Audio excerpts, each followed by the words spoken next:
দেখুন বন্ধুরা, আজকে কাতলা মাছের কালিয়া করব। মাছগুলো আমি ভেজে নেব। এই কড়াতে তেল দিয়ে দিলাম, সরষের তেল। তেলটা গরম হয়ে গেলে মাছটা দিয়ে দেবো। কড়ার তেল গরম হয়ে গেছে, আমি নুন হলুদ মাখিয়ে রেখেছি, মাছ কড়াতে দিয়ে দিলাম। এই যে দেখুন বন্ধুরা, এই যে মাছ দিয়ে দিচ্ছি।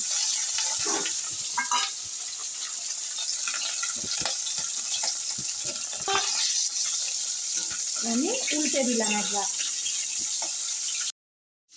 আমাদের মাছ ভাজাগুলো হয়ে গেছে, আমি এবার প্লেটে এক এক করে তুলে নিচ্ছি। মাছ ভাজা হয়ে গেছে, তুলে নিলাম।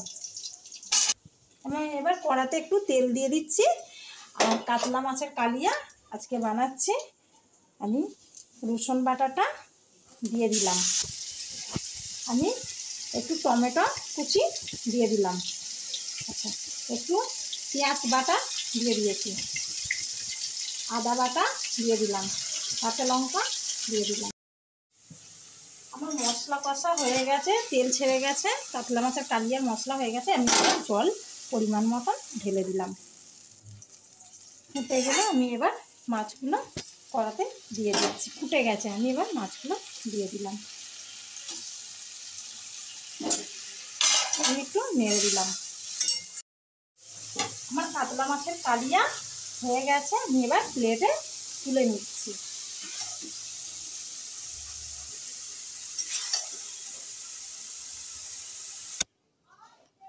একটু ধনে পাতা অল্প করে ছড়িয়ে দিচ্ছি ওপরটায়।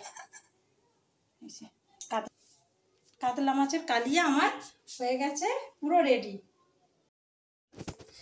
আমাদের কাতলা মাছের কালিয়া তৈরি হয়ে গেছে। ভালো লাগলে বাড়িতে তৈরি করে খাবেন, আর ভালো লাগলে চ্যানেলটাকে লাইক এবং সাবস্ক্রাইব করে দেবেন।